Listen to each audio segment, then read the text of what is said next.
நீங்கள் உங்கள் மனைவிகிட்ட பேசும்போது உங்கள் மனைவியை பற்றி பேசணும். நீங்கள் ஒரு காதலிகிட்ட பேசும்போது ஒரு காதலியை பற்றி பேசணும். அவளை பற்றி பேசாமல் வேறு ஏதாவது விஷயத்தை பற்றியே பேசுகிறீங்க அப்படின்னா உங்களுக்கு உங்கள் மனைவிகிட்ட எப்படி பேசணும்னு தெரியல என்பது ஒரு காரணமாக இருக்கலாம். அல்லது உங்கள் மனைவியை உங்களுக்கு பிடிக்காமல் இருக்கலாம். அதனால தான் நீங்கள் அவளை பற்றி பேசுகிறதுக்கு உங்களுக்கு பிடிக்கல, வேறு விஷயங்களை பற்றி பேசுகிறீங்க. ஒரு மன ஒருமைப்பாடுங்கிறது என்னென்னா, மன ஒருமைப்பாடுங்கிறது இதுதான். உங்கள் மனைவிகிட்ட பேசும்போது உங்கள் மனைவியை பற்றி பேசணும். மனைவியை பற்றி பேசணும். அப்படி இருக்கும்போது ஒரு பெண்ணிடம் பேசும்போது ஒரு பெண்ணை பற்றி பேச வேண்டும். ஒரு பெண்ணை பற்றி தெரிந்து கொள்ள ஆசைப்பட வேண்டும். தெரிந்து கொள்ளுகிற நோக்கத்தில் ஒரு மனைவியை பற்றி பேசுகிறீங்களா? உங்கள் மனைவியை பற்றி தெரிஞ்சுக்கிற நோக்கத்தில் அவங்கள நீங்கள் பார்க்கணும். அவங்க தன்னை பற்றி சொல்லுவாங்க. அப்படி இல்லாமல் நீங்கள் வேறு ஏதாவது விஷயத்தை பற்றி பேசுகிறீங்க. எப்போவுமே உங்கள் மனைவிகிட்ட பேசும்போது உங்கள் மனைவியை பற்றி பேசாமல் மனைவியை பற்றி தெரிஞ்சுக்கிற நோக்கத்தோடு உங்கள் மனைவிகிட்ட பேசணும். அப்போ அவங்க உங்கள்கிட்ட பேசுவாங்க. அவங்கள பற்றி உங்கள்கிட்ட பேசுவாங்க.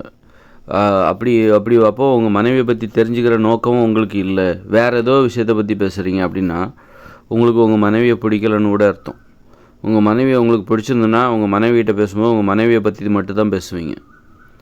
உங்கள் மனைவியை பற்றி தெரிஞ்சுக்கிற நோக்கத்தோடு தான் உங்கள் மனைவிகிட்ட பேசுவீங்க. அது மாதிரி உங்கள் காதலின்னு வச்சுக்கோங்க. காதலிகிட்ட பேசும்போது ஒரு காதலியை பற்றி தெரிஞ்சுக்கணும், அவள் மூலமாக தெரிஞ்சுக்கணும். அவள் தன்னை பற்றி சொல்லுவாள், நீங்கள் கேட்கணும்.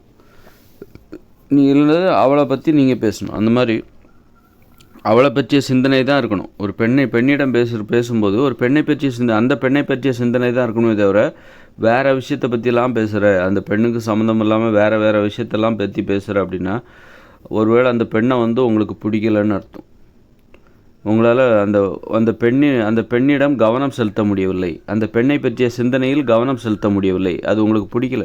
பிடிச்சிருந்தால் தான் அந்த மன ஒருமைப்பாடு வரும். மன ஒருமைப்பாடுங்கிறது என்னது? நம்ம எந்த வேலை செய்கிறோமோ அந்த வேலையை பற்றி சிந்திக்கிறது. ஒரு பெண்ணிடம் பேசுவது, ஒரு மனைவியிடம் பேசுவது, காதலியிடம் பேசுவது என்பது, அவளோட உடலுறவு வைத்துக் கொள்வது, அவளை நேசிப்பது என்பது ஒரு வேலை. அந்த வேலையை செய்வதற்கு உங்களுக்கு மன ஒருமைப்பாடு தேவை. அந்த பெண்ணை பற்றி சிந்திப்பது, அந்த பெண்ணிடம் பேசுவது, அந்த பெண்ணை பற்றி தெரிந்து கொள்ள ஆசைப்படுவது என்பது ஒரு வேலை. அந்த வேலையை செய்வதற்கு உங்களுக்கு அந்த வேலை பிடிச்சிருக்கணும். பிடிச்சிருந்தால் தான் அந்த வேலையை நீங்கள் கரெக்டாக செய்வீங்க. அந்த விஷயத்தில் உங்களால் கவனம் செலுத்த முடியும். மன ஒருமைப்பாடுங்கிறது அதுதான். மன ஒருமைப்பாடுங்கிறது எப்போ சாத்தியம் அப்படின்னா உங்களுக்கு பிடிச்ச வேலையை நீங்கள் செய்யணும். அப்போ தான் மனசு அதில் ஒருமைப்படும். மனசு அதை ஊன்றி கவனிக்கும். உங்களுக்கு பிடிக்கலன்னா மனசு அதில் நிற்காது, மனசு அதை ஏற்றுக்காது, அதில் கவனம் செலுத்தாது. அதுபோல் தான் ஒரு ஆண் பெண் உறவும். ஒரு பெண்ணிற்கு ஆணும் ஆணிற்கு பெண்ணும் உறவுமுறை என்பது ஒருவரை பற்றி அவர்கள் சம்மந்தப்பட்ட விஷயத்தை பற்றி சிந்திக்கணும். நீங்கள் ஒரு கணவன்கிட்ட பேசுகிறீங்க, ஒரு மனைவியாக இருந்து ஒரு கணவன்கிட்ட பேசுகிறீங்கன்னா ஒரு கணவனை பற்றிய சிந்தனை தான் அங்கே இருக்கணும். சம்மந்தம்லாம் வேறு விஷயத்தை பற்றிலாம் பேசிகிட்டு இருக்கக்கூடாது. அப்போ உங்களுக்கு மன ஒருமைப்பாடு இல்லைன்னு அர்த்தம். அப்படின்னா என்ன? பிடிக்கலன்னு அர்த்தம். அதுபோல் ஒரு கணவன் மனைவிட்ட பேசும்போது மனைவியை பற்றிய சிந்தனை தான் அங்கே இருக்கணும். அவனுடைய சிந்தனை எல்லாமே அவளை பற்றிய சிந்தனையாக இருக்க வேண்டும். அப்படி இல்லை, அவன் வேறு விஷயத்தெல்லாம் பேசுகிறான், வேறு டாபிக்கு போகிறான், அவளுடைய கவனத்தை திசை திருப்புற மாதிரி வேறு விஷயத்தை பற்றி பேசுகிறான் அப்படின்னா அப்போ அவனுக்கு அவன் மனைவியை பிடிக்கலை அப்படின்னு அர்த்தம். அப்போ மன ஒருமைப்பாடுங்கிறது இல்லை அப்படின்னு அர்த்தம். மனசு ஒருமைப்பட மாட்டேங்குது, அவளை பற்றின சிந்தனையில் மனசு ஈடுபட மாட்டேங்குதுன்னு அர்த்தம். ஒரு மனைவியை பற்றி அவன் பேசுகிறத வச்சே கண்டுபிடிச்சிடலாம் அவன் எதை பற்றி பேசுகிறான். ஒரு ஆண் பெண்ணிடம் தனது மனைவியிடம் எப்படி பேசுகிறான், மனைவியை பற்றி பேசுகிறானா, வேறு விஷயங்களை பற்றி பேசுகிறானா, உலக நடப்பெல்லாம் பற்றி பேசிட்டு கிடக்கிறானா அப்படின்னு பார்த்தா அப்போ அதில் அவனுக்கு அவன் மனைவியை பற்றின சிந்தனையில் மனசு உடன்பட மாட்டேங்குது, பிடிக்கலை அப்படின்னு அர்த்தம். அதுபோல் ஒரு மனைவியும் கணவனை பற்றின சிந்தனையில் ஈடுபட மாட்டேங்குது, கணவனை பற்றியே யோசிக்க முடியல, வேறு விஷயத்தை பற்றி தான் யோசிக்குது, வேறு விஷயத்தை பற்றி தான் பேசுது அப்படின்னா அவளால் தனது கணவனை பற்றி அல்லது கணவனிடம் தன்னை பற்றி சொல்ல முடியல. ஒரு மனைவிக்கு தனது கணவனிடம் தன்னை பற்றி சொல்ல முடியல, தன்னை பற்றிய சிந்தனையில் ஈடுபட்டு அந்த கணவனிடம் தனது உணர்வுகளை வெளிப்படுத்த முடியலை அப்படின்னா அப்போ அந்த மனைவிக்கு தனது கணவனை பிடிக்கலன்னு அர்த்தம். ஒரு பிடிச்சிருந்தா தான் அந்த பெண்ணுக்கு தன்னை பற்றி அவள் சிந்திப்பாள், தன்னை பற்றி தெரிஞ்சுப்பாள், தன்னுடைய உணர்வுகளை பற்றி அவங்ககிட்ட பேசுவாள். பிடிக்கலன்னா அவள் தன்னுடைய உணர்வுகளை அந்த ஆண்கிட்ட பேச மாட்டாள், வேறு விஷயங்களை பற்றி பேசிகிட்டு இருப்பாள்.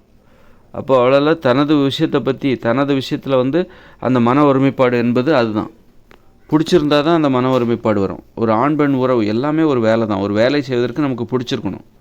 அப்போ தான் மன ஒருமைப்பாடு இயல்பாகவே சாத்தியம். மன ஒருமைப்பாடு ஏற்படுவதற்காக நம்ம தியானம் பண்ணுறது, உடற்பயிற்சி பண்ணுறது, கஷ்டப்படுறது, அது வந்து செயற்கையான வழி.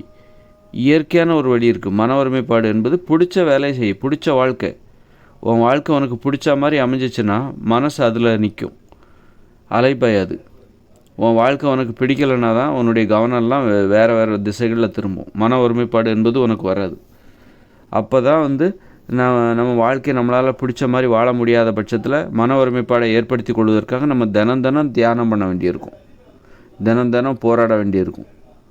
அதுவே நீ பிடித்த வாழ்க்கை வாழ்ந்துட்டேன்னு வச்சுக்கோங்களேன், ஒரு பிடித்த தொழிலை செய்ய வேண்டும். இதுதான் எனக்கு பிடிச்ச தொழில். அதுபோல் இவன் தான் எனக்கு பிடித்த கணவன், இவள் தான் எனது பிடித்த மனைவி, இதுதான் நான் இப்போ வாழ்கின்ற எனக்கு பிடித்த ஊர், இதுதான் பிடித்த ஊரில் வசிக்க வேண்டும், பிடித்த தொழிலை செய்ய வேண்டும்.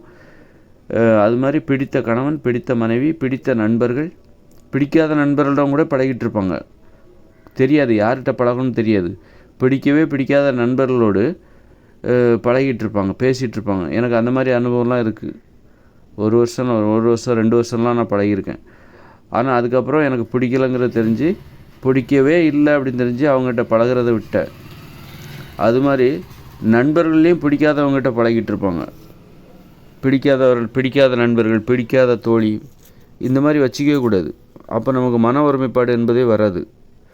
நமக்கு பிடிச்ச மாதிரி உங்கள் வாழ்க்கை அமையணும். பிடித்த தொழில், பிடித்த ஊரில் வசிக்க வேண்டும், பிடித்த கணவன், பிடித்த மனைவி, பிடித்த நண்பர்கள், பிடித்த தோழிகள், பிடித்த ஊரில் வசிக்க வேண்டும்.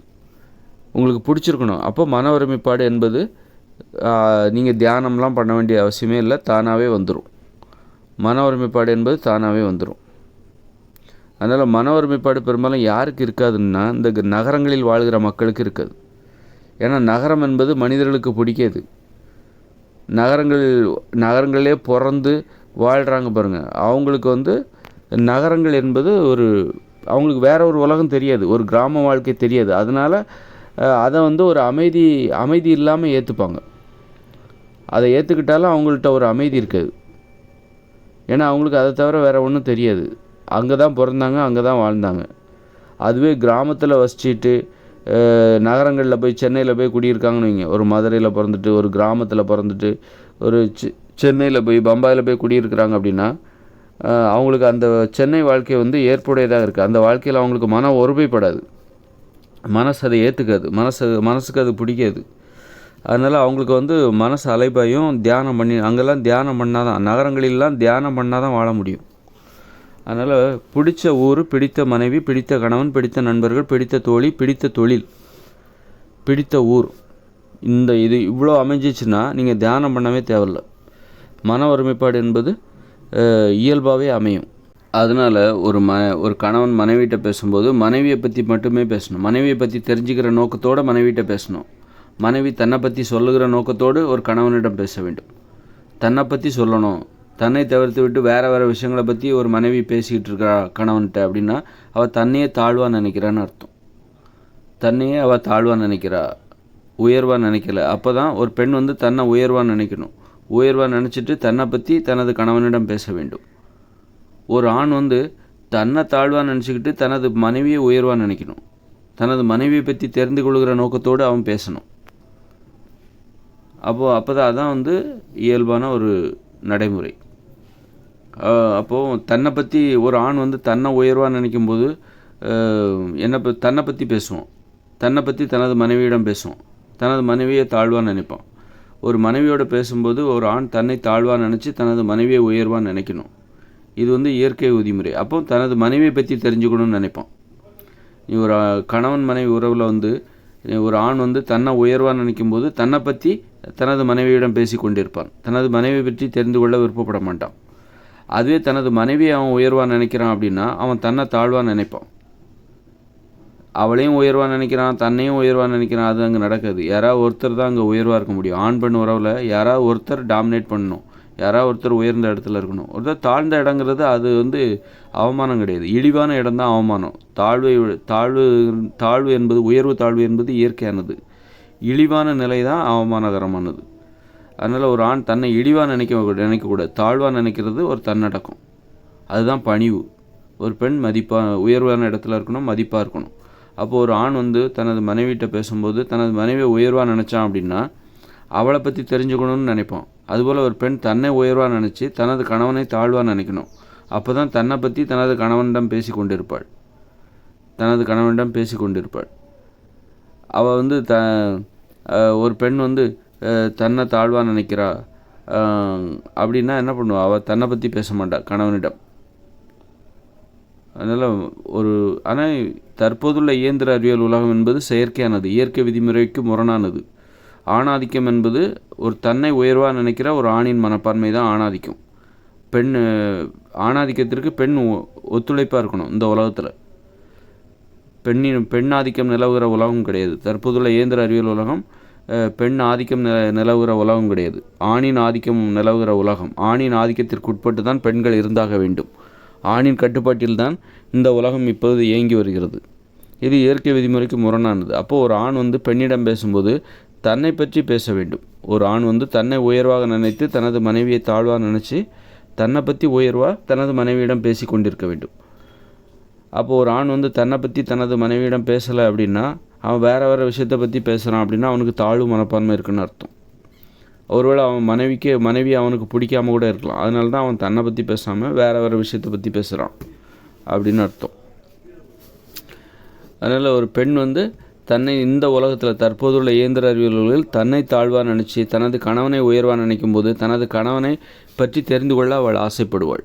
தனது கணவனை பற்றி தெரிந்து கொள்ள ஆசைப்படும் போது அந்த கணவனும் தன்னை உயர்வாக நினைக்கிறான் அப்படின்னா தன்னை பற்றி தனது மனைவியிடம் பேசுவதற்கு தயாராக இருப்பான். அதனால் வந்து ஒரு பெண் வந்து ஆதிக்கம் செலுத்துகிற உலகம் என்பது அது இயற்கையான உலகம், இயற்கையோடு இணைந்த உலகம், இயற்கையோடு கலந்த அந்த மனித வாழ்க்கை 2040 அப்புறம் வருது. அந்த வாழ்க்கையில் பெண் தான் மனித வாழ்க்கையில் ஆதிக்கம் செலுத்துவாள். ஆண் வந்து பெண்ணின் ஆதிக்கத்திற்கு கட்டுப்பட்டவனாக இருப்பான். பெண் உயர்ந்த நிலையிலையும் ஆண் தாழ்ந்த நிலையிலையும் இருப்பான். அப்போ வந்து பெண் வந்து அப்போ உள்ள இந்த இயற்கையான அந்த மனித வாழ்க்கையின் அடிப்படையில் ஒரு ஆண் பெண் உறவு எப்படி அமையும் அப்படின்னா பெண் தன்னை உயர்வாகவும் ஆண் தன்னை தாழ்வாகவும் நினச்சிக்கணும். ஒரு பெண்ணும் அப்படி தான் நினைப்பாள். பெண்ணாகிய தன்னை உயர்வாகவும் ஆண்களை வந்து தாழ்வாகவும் நினைப்பாங்க. இப்போ ஆண்களும் அப்படி தான் நினைப்பாங்க. ஆண்களாகிய தங்களை தாழ்வாகவும் பெண்களை உயர்வாகவும் நினைப்பாங்க. அப்போ பெண்கள் தங்களை பற்றி ஆண்களிடம் பேசுவார்கள். அதுபோல் ஆண்களும் பெண்களை பற்றி தெரிந்து கொள்ள வேண்டும் என்று பெண்களிடம் பேசுவார்கள், கேட்பாங்க. பெண்கள் பேசுகிறத கேட்பாங்க. இதுதான் வந்து இயற்கையான மனித உறவு முறை, மனிதர்கள் பேசுவதற்கான வழிமுறை. இந்த இயற்கையான வழிமுறையை பின்பற்றுவதற்கு, இந்த இயற்கை விதிமுறைப்படி மனிதர்கள் வாழ்வதற்கு இயற்கையான உலகம் தேவை. இயற்கையோடு இணைந்த அந்த மனித வாழ்க்கை தேவை. அது 2040 அப்புறம் தற்போதுள்ள செயற்கையான உலகம் செயலிழந்து போயிடும். இயந்திர அறிவியல் உலகம் செயலிழந்து போயிடும். மின்சாரம், தொழிற்சாலை எல்லாமே செயலிழந்து போயிடும். இயற்கையோடு இணைந்து நம்ம வாழ போகிறோம். இயற்கையோடு இணைஞ்சு கலந்து வாழ போகிறோம். அந்த வாழ்க்கையில் இயற்கை விதிமுறை தான் பின்பற்றப்படும். பெண் உயர்வு நிலையிலும் ஆண் தாழ்வு நிலையிலும் இருக்கக்கூடிய அந்த வாழ்க்கை முறை.